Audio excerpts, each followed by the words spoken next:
very pleased to introduce very special guest for the Podathon, raising money for the Make-A-Wish Foundation, and also a great friend of mine. You'll know his voice and voices throughout the Star Wars galaxy universe and beyond. It is Stephen Stanton. Stephen, thank you so much for speaking to us on this incredible marathon Podathon. I'm so happy to be here, David, and it's so great to see you again. It's been a while since you came to our shores as our guest at Star Wars Celebration, so it's wonderful to see you again. Yeah, you too. And well, look, I know you are a very, very busy person, and working incredibly hard, bringing your voice, your talents to Star Wars. To name but a few: Ben Kenobi, Moff Tarkin, AP5, many others who we know and love in the Star Wars universe. But I want to start. I want to go right back to the beginning when obviously you've been a lover of film. You've loved movies all your life. How did it all begin for you? Well, with film or just with Star Wars in general? Well, with film, because I know that you started off working in movie theaters and your love progressed from there. Yeah, I grew up in a not a very big town in Florida, and of course, what we would say the pickings were slim on television as far as the films that you could see, and we had relatively few theaters in town. The first ones that I remember going to were drive-in movie theaters, seeing like some of the Bond films on the big screen, and the occasional Godzilla film or Ray Harryhausen picture. And so yeah, but we used to have a on Saturdays, we used to have a program called Creature Feature, and they would show a double bill of science fiction and horror.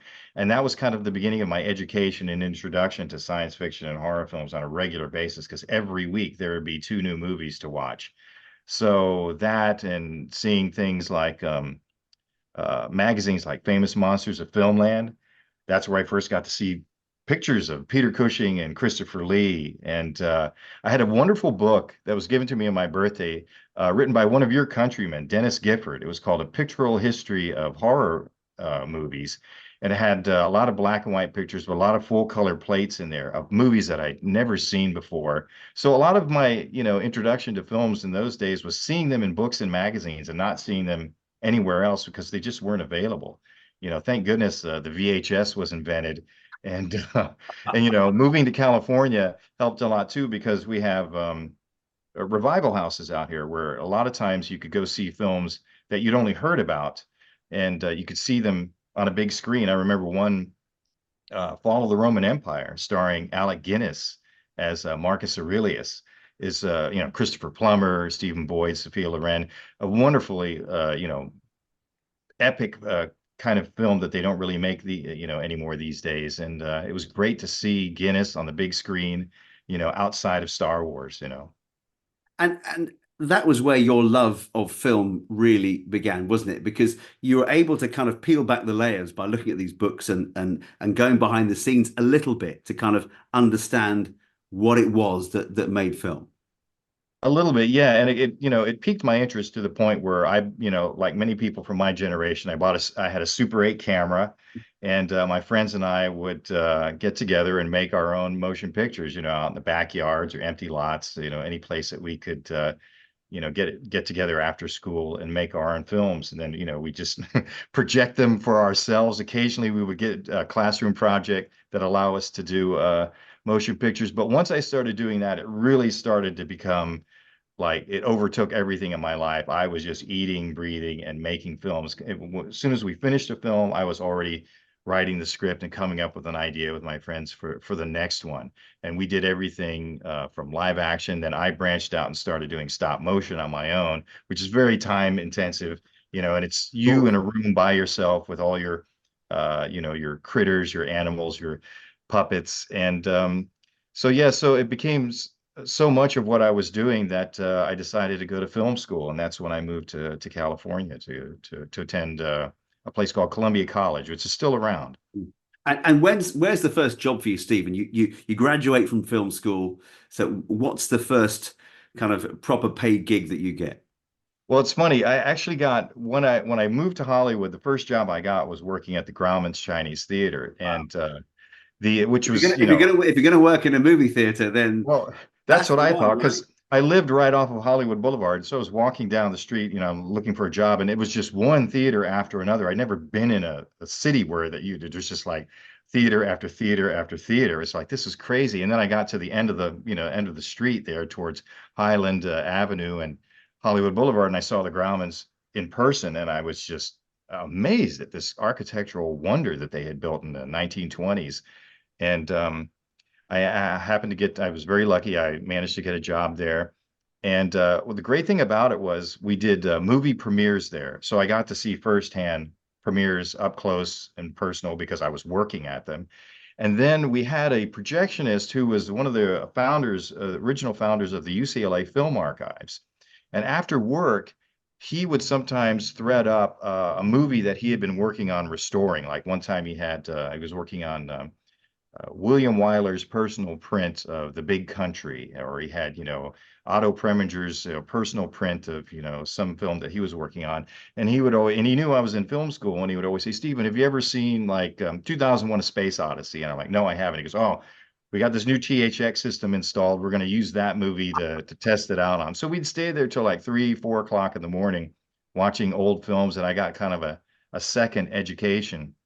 Did And you then did you realize at that point, Stephen, just what you were witnessing, what you were kind of privy to see, to be in that situation and watching something so special and to kind of, with the people that really cared and were passionate about restoring film and actually passionate about the film itself.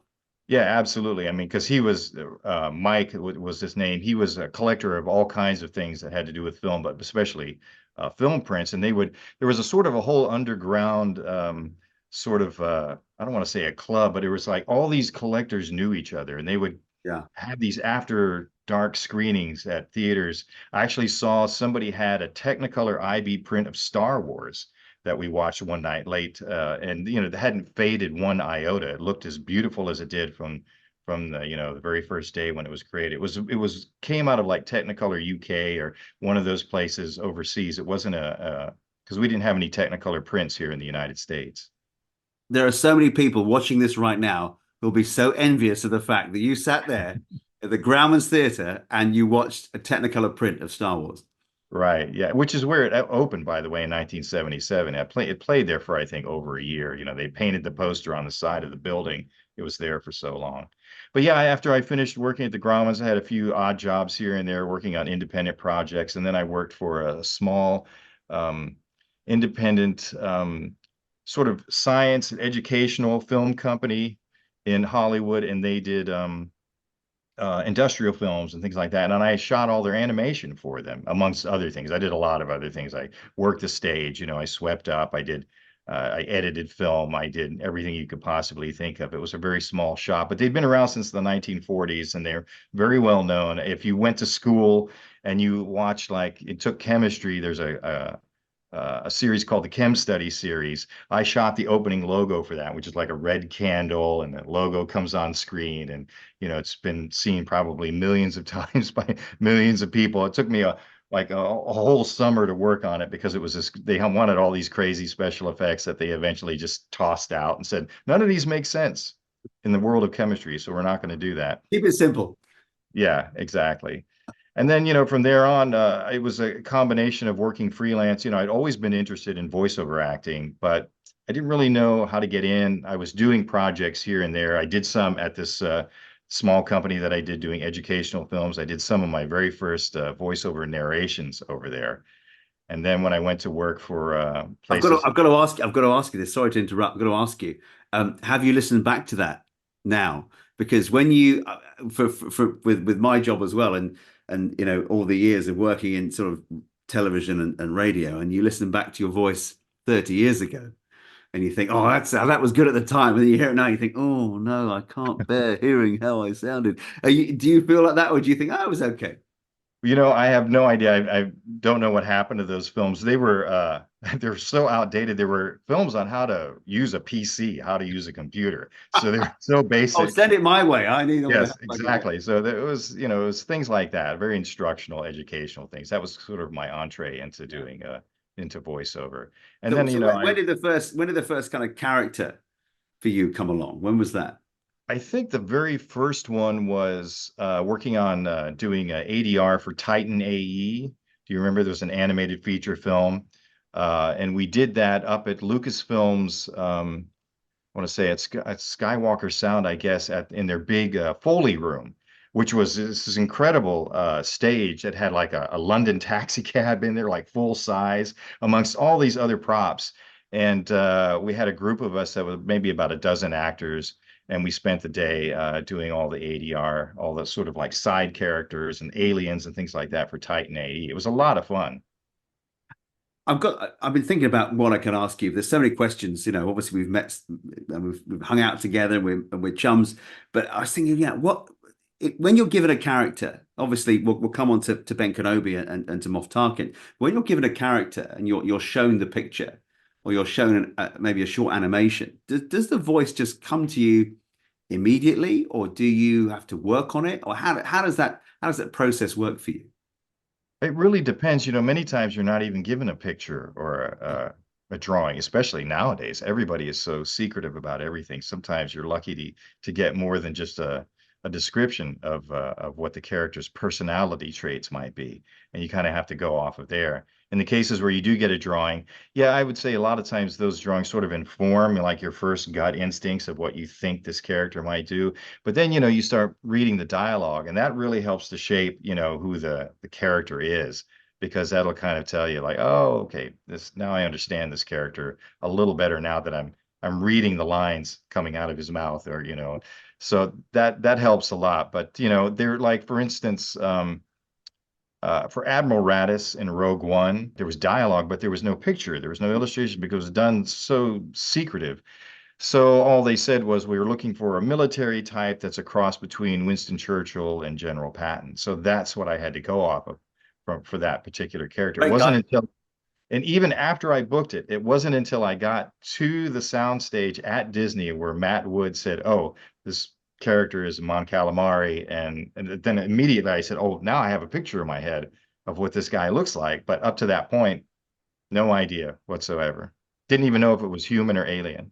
But a great character, and a lot of people will quote that back, his lines from Rogue One, fabulous film, and I think it's fair to say a lot of Star Wars fans adore Rogue One, and one of their favorite characters is Admiral Raddus, and a lot of that comes down to the talents of the voice actor. I mean, I know you're a modest guy, but it does come down to the voice and the personality that people like yourself give to these characters.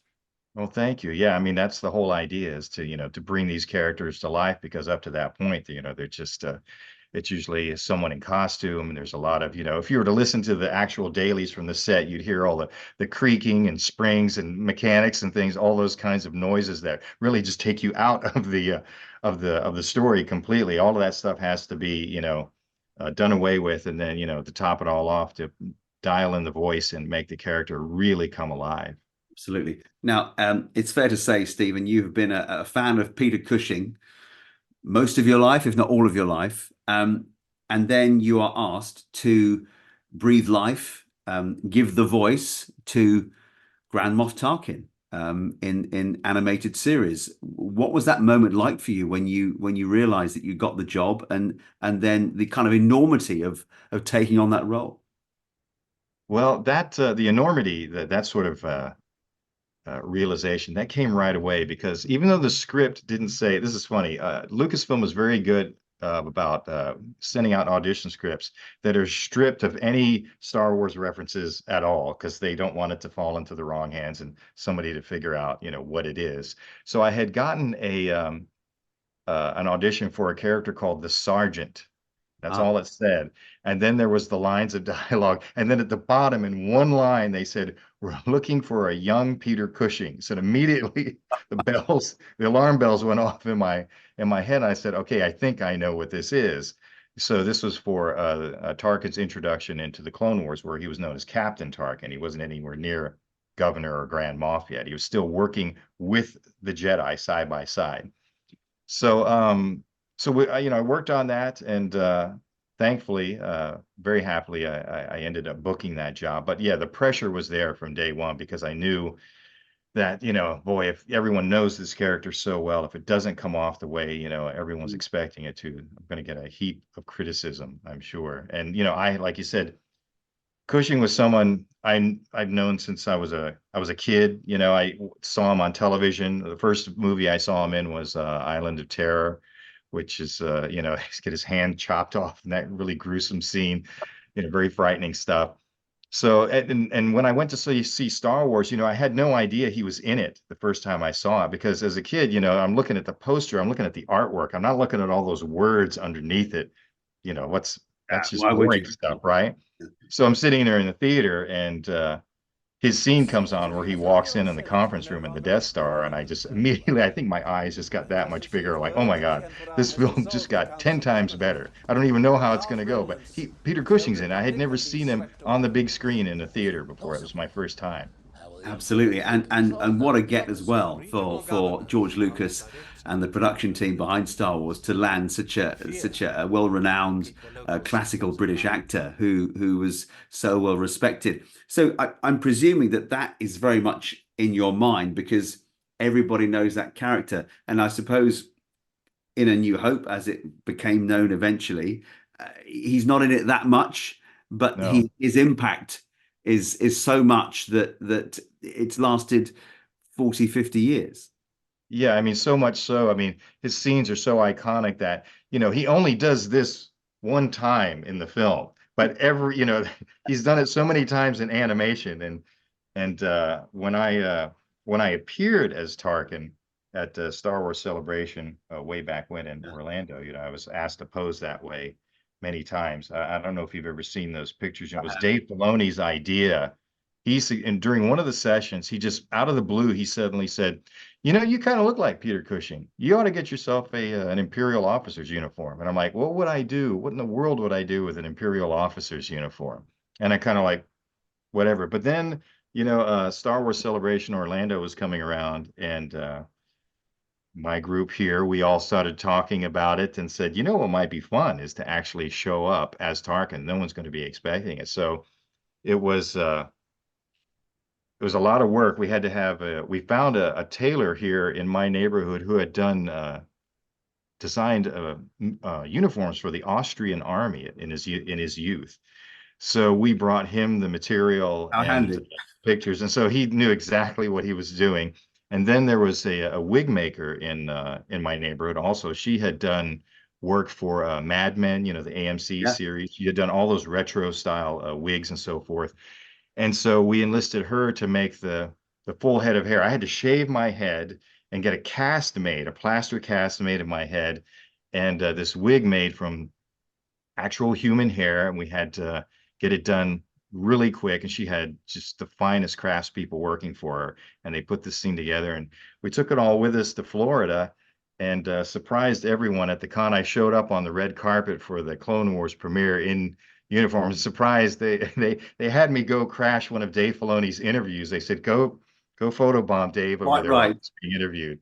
So yeah, it was a ton of fun, and it was so successful. We ended up doing I think three different conventions, one in the middle of the country and one on the West Coast, so to give the fans as many opportunities they can to actually see the costume and everything. But it was great fun. It was absolute a blast to actually portray the young Captain Tarkin. Absolutely, and the dedication, the lengths you went to, Stephen, to make sure that you were that character in real life, thanks to Dave Filoni. So, Yeah. I think it's only fair that you gate crashed him because it was his suggestion after all. So he deserved that. Right. He Yeah, deserved to absolutely. have you turn Well, up. what's funny was, he was a little taken aback by it because he wasn't expecting it. And when he was standing on the red carpet next to each other, where everyone's taking their pictures on the step and repeat, and he's like, "Is that your hair? Did you grow your hair out?" I'm like, "Dave," I said, "this is a complete fabrication. Everything is shaved down to the scalp, and this is a brand new thing." And then when we got back to Los Angeles, I was showing the pic because someone had taken a really great picture of me standing next to Filoni standing like this with him not realizing that I was there yet. Yeah. And I was showing it around at a recording session, and Dave's like, "What are you guys laughing at? Let me go see that." And he's like, "Oh, I'm just showing the picture of me at your interview." And he's like, "Oh yeah." And then he looked at me and goes, "Send me that picture, will you?" Of course he wants that picture. He's a fan as well. That's what I love. That's what I love as well. I think is from my perspective, on the outside and knowing you guys and knowing how much you all love Star Wars. I think that's what's special for the fans as well. We're going to come back to Moff Tarkin because Grand Moff. he's sorry, Grand Moff. I mean, I didn't mean to demote him. Um, I mean, he's been in some small little show called The Bad Batch recently. I mean, I don't know if you know much about it, but it's the seventh anniversary of one of the most iconic scenes in Star Wars, the Twin Sons episode from Rebels, and for me personally, watching that with my children, the whole Rebels thing, and then seeing Ben Kenobi with Maul in that scene has become so iconic and so special, and yet so brief, but so poignant at the Mhm. same time. And when you went into that, did you realize the impact that would have? Well, that's kind of an interesting story because originally I was not supposed to be the final voice of Ben Kenobi in that Ah, episode. It right. was so I had been doing Ben Kenobi for Lucasfilm for it's going on like 20 years now. It was the early 2000s I started doing him for Battlefront 2, Mhm. the video game. I also did Darth Maul in that, if you can believe that. It was given to me at the last minute in the session. They said, "Can you do a Darth Maul?" I said, "Well, it's been a while since I've seen the film." They said, "We have a voice reference. Listen to it." And then I listened to it and they said, "Now say the lines back." And I did. They're like, "That's great. You're going to be Darth Maul in this game now too." So you're both, yeah. So I had been doing the video games, Empire at War, and all those, but I'd never done him in animation. And we were doing an episode of Rebels called Double Agent Droid. It was the one where AP5 breaks into song. And before the session got started, we were talking about Disney Infinity 3.0, which was a video game that I had worked on that had recently just been announced that they were shutting it down. And I was telling Dave Filoni that another one of my characters was in it, Meeber Gascon, who's from the Yeah. Clone Wars. And Dave said, "Did you do the voice of Meeber in that?" I said, "No, no." I said, "The character doesn't talk in the film, but in the game, but I would have been happy to do it because I was already there doing old Ben Kenobi." And Dave's like, "Oh, that's right. You do a Ben Kenobi. Let me hear your Ben Kenobi." And so I immediately, my brain froze and I could not think, I couldn't even think of Run, Luke, Run. I couldn't think of anything. And Vanessa Marshall, who plays Hera in the show, she was standing next to me and she goes, "Do the scum and villainy line." I'm like, "Oh yeah, that's great. How does it go?" And so somebody said it. And then I did, the scum and villainy line. And I could see Dave and his partner Henry Gilroy back there, and they were like, and they took their finger off the talkback button and they were just discussing. And I'm like, I wonder what that's all about. So after the session was over, Dave approached me and said, "I want to talk to you a little bit about something." He goes, "We have an idea for a project, um, but we don't have a green light for it yet because, but it would involve having old Ben Kenobi in it." He says, "It's not a recurring character. This is just a one-shot thing. And we need to lay down some scratch, which is a temp track, for it." And he said, "If this were to happen, don't get your hopes up because we're looking at maybe getting Ewan McGregor or Anthony Hopkins, who apparently does a Alec Guinness impression." They were Really? thinking of either one of those two people to do the voice. So I was like, "Well, okay, if you guys get to that point, I'd be happy to talk to you about it." So a couple of weeks went by and Dave called me on the telephone and said, "This is happening.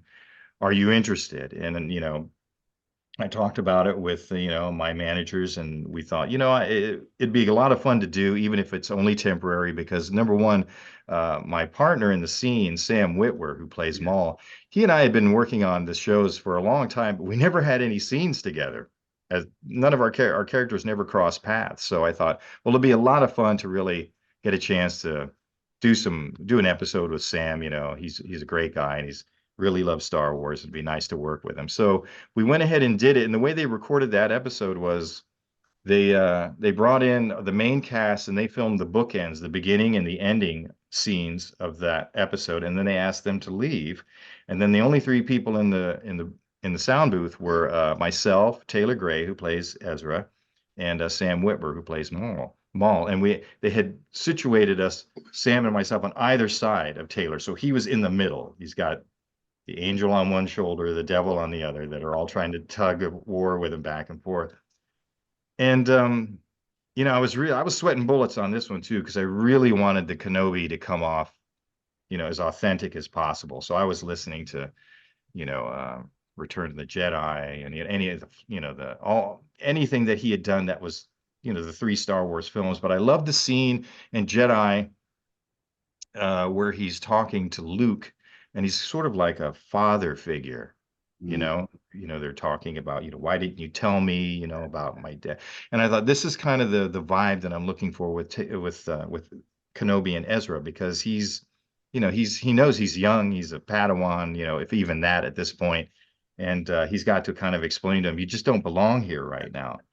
And Dave Filoni is an interesting director. He does not like to give you a lot of setup. He knows you've read the script. He knows you know the characters. He wants to hear your take first before he starts giving you direction because he wants to see like what ideas that you might come up with that he may never have thought of. So that's the way we played it out. So it's always kind of, when you're doing your take, it's like, is it okay? And, Dave will be very sort of like very minimalist in his direction. That's good. Let's just try this. Let's just do it again. That was great. So you think, all right, I guess we're on the right track. So we ran that scene probably at least a half a dozen times. And there was more dialogue to it that ended up in the show. They ended up cutting some of the dialogue out, trimming it down, and really making it was sort of very Spartan and just kind of like letting the audience come up with their own ideas about how some of the things played out.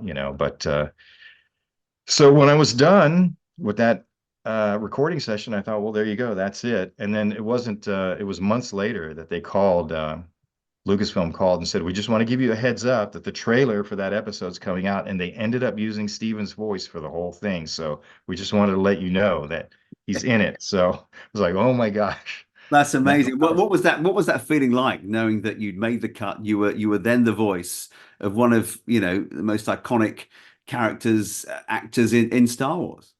well, yeah, it was awesome because I had gotten to play the character for so many years, but not in any sort of a context like this, where outside the gaming world. And Guinness is also one of my favorite actors as well. When I was a kid, I knew him from like Bridge on the River Kwai and like Oliver Twist and things. And then when I saw him in Star Wars, I really started to look up more of his other work that I had never seen before. And I really began to admire him as an actor. So, wow, this guy was just tremendous. No wonder they used him in Star Wars.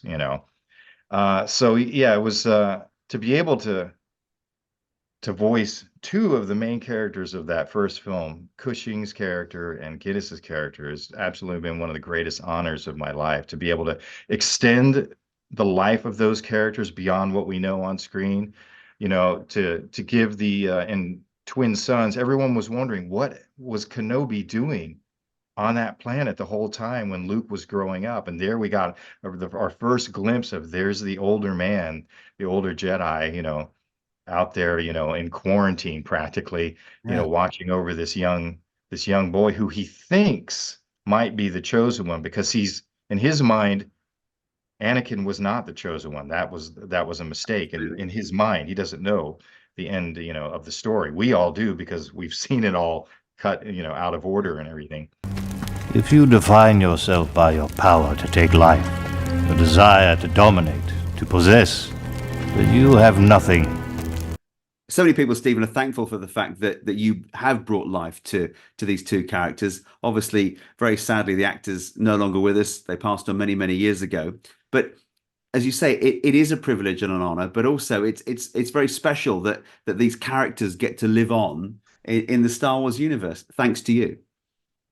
Well, thanks. Yeah, I'm happy to be a part of it and to like I said, for many people, a lot of, especially for kids, parents these days, they don't always let them watch the live action films first because they think they might be too violent or too scary or something like that. So a lot of them grow up on the animated series first, and that's their introduction to those characters. They're like, I've actually been at conventions where they said, "Oh yeah, the character that you played, this Tarkin, they used him in the film too." Like they think that's a secondary usage of that he originated in the animation. You So can't it's get more you can't get more flattery than that, can you really? no, I mean, and you try to let them know how it really played out. But it's great that you've got a whole new audience that's being introduced to those characters, and hopefully they'll be like me, like when I was a kid, and once I saw like Guinness in in Star Wars, I wanted to see more of him, of that actor, and I hope people do that with, like, that are just discovering Peter Cushing and Alec Guinness and some of these other actors, that they go look up their other films, because their body of work is just, it's amazing. Cushing in particular, he's known for so much of his horror, but even in the horror films like Asylum and Tales from the Crypt, he can play some characters that'll absolutely just rip your heart out. There's just like this Grimsdyke character, and the one about the very special tailor, where he's the trying to get the suit to revive his deceased son and so forth. I mean, his range was phenomenal. And of course, you in the UK, I mean, you all know him of a certain age. People know him from television for more than anything else. And believe it or not, see, most people they don't know this. So Peter Cushing's film career started in Hollywood, like in 1939. He's actually in a Laurel and Hardy film called A Chump at Oxford. I You can didn't know actually that. see I him. did not know that. Yes. He has a false mustache on and everything. It's funny. And, in his autobiography, he talks about how wonderful it was to work with Stan Laurel and Oliver Hardy. And, he was a big Tom Mix fan. Tom Mix was a big cowboy star, from the early days of cinema. And he was so, he was a film fan just like all of us are. And that helped propel him in his career as well. So, yeah, I hope more people come to discover these actors, just by watching and listening to the things that we're doing now. Absolutely. Well, you are carrying that legacy on, which is absolutely fantastic. And you've been recognized by the UK Appreciation Society of Peter Cushing for your work in carrying on his character, his role within Star Wars. Oh, thankfully, because let me tell you, if they didn't give me their blessing, I would have been in real trouble. But because they are the official sort of like fan club, started, I believe, back, I don't know how many decades ago, with the help of Peter Cushing, and I believe his wife Helen might have been involved as well too. And getting that started, it continues to this day. So yeah, thankfully they gave me their stamp of approval, and that said I was good to go. And quite rightly too. So I know you can't say this because you're far too modest, but I'm glad they did, and it's very well deserved. We're going to come back to Grand Moff Tarkin. A lot of what I'm doing here with the Podathon is kind of the British connection, and another character who actually, do you know, he ended up being one of my favorites, AP5, and I believe you took the inspiration for that voice. And when I heard the voice, I thought that sounds rather familiar. It was the late great Alan Rickman who was part of your inspiration for that droid. Yeah, it's funny. This was one of the, I've talked about how secretive Lucasfilm is with their auditions. In the case of AP5, they let everybody know exactly what they were looking for, because was going to be Chopper's counterpart.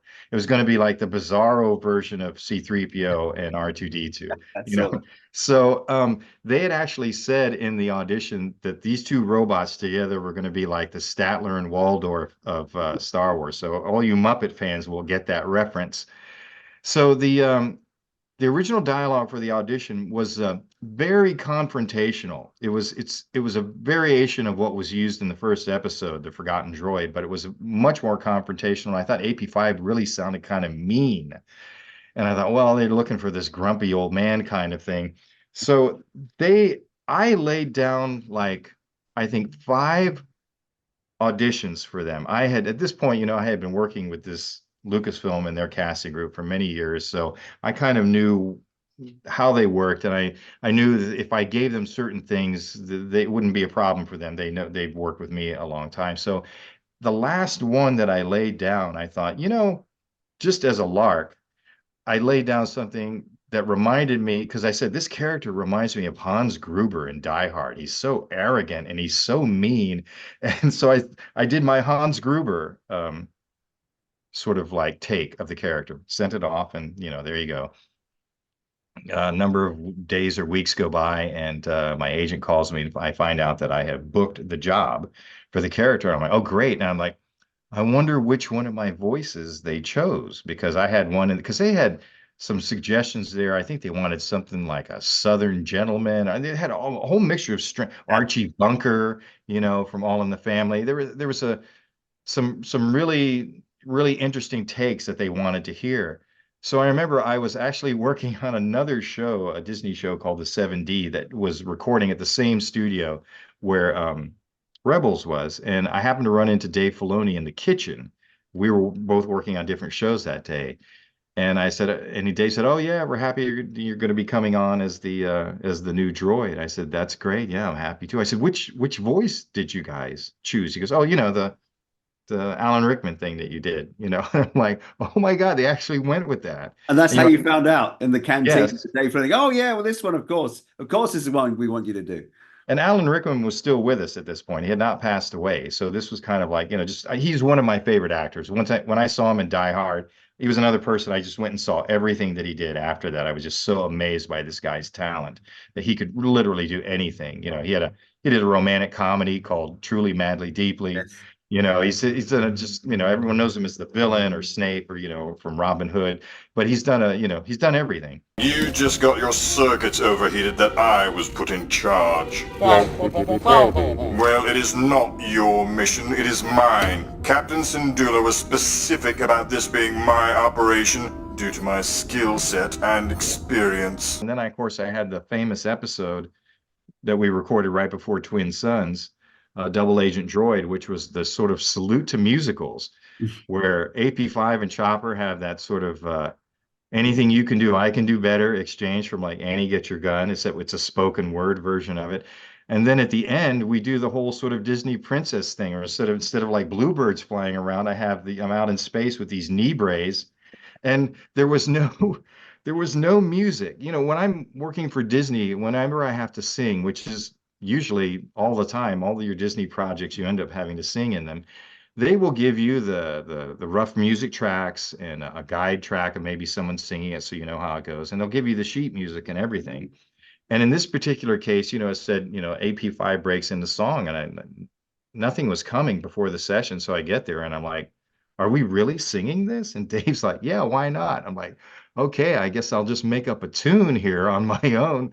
So we recorded it several different ways. I belted one out sort of Ethel Merman Broadway style, and there was actually a couple more lines of lyrics that they ended up cutting to keep it, shorter.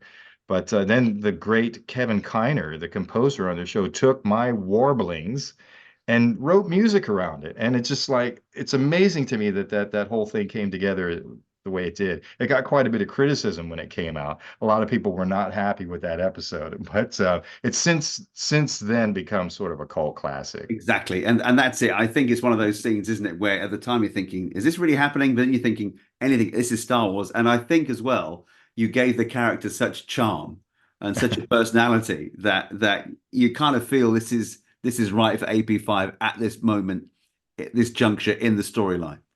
Yeah, and everybody in the room, it's funny. I think we had finished everything else after that day, and I think Dave Filoni said, "Everybody, you can leave." And I remember Freddie Prinze was like, "Oh no, we're waiting to hear Stephen sing." You are not leaving this No, book. so I did not get to do that because prior to that I wasn't, because of everyone's schedules. Sometime, in fact, the very first AP5 episode I recorded by myself in the room by myself with just Dave Filoni, Henry Gilroy, and then they would always have somebody. Chopper's lines were written in actual English dialogue on the page, so you knew how to react. You couldn't just have like what am I reacting to? What is Chopper saying? So somebody like Henry Gilroy would read the lines out loud to me, and then I would respond, as the character of AP5. But it wasn't always that I had other people in the room with me. So I'm thinking of all days when I have to sing, they have the whole cast there. Yeah, typical. There's no one normally here. Let's get back to Right. Grand Moff Tarkin and the Bad Batch coming to a close, and yet, goodness me, I mean, you've given that character such life and breadth throughout the series. What was it like to kind of carry that character on through yet another tranche of Star Wars? Well, it's always because the different time periods that Tarkin shows up, I don't play the character linearly. I'm not playing him from a young man to an old man. We kind of mix it up. He's been Grand Moff in Star Wars Rebels. Now this is pre-Moff, in the Bad Batch. So I kind of always have to sort of like reset my brain as to like where he is in his career and what his motives are, what he's looking for power wise, and who he's trying to get on the good side of.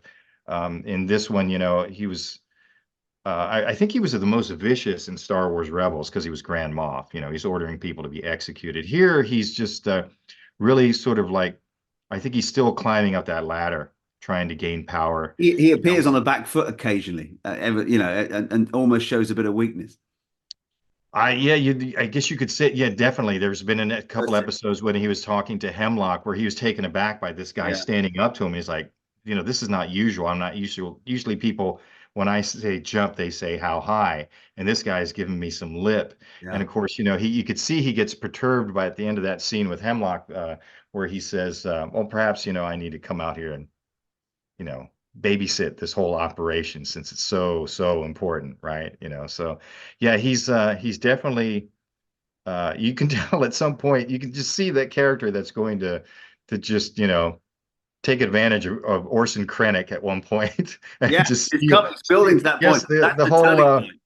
that whole deep space mobile battle station idea, that was mine, Yeah, that of was course. Yeah, it has nothing to do with you, Krennic. Yeah. yeah.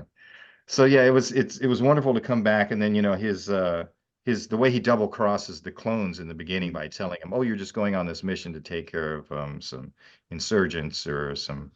I think, what does he say there?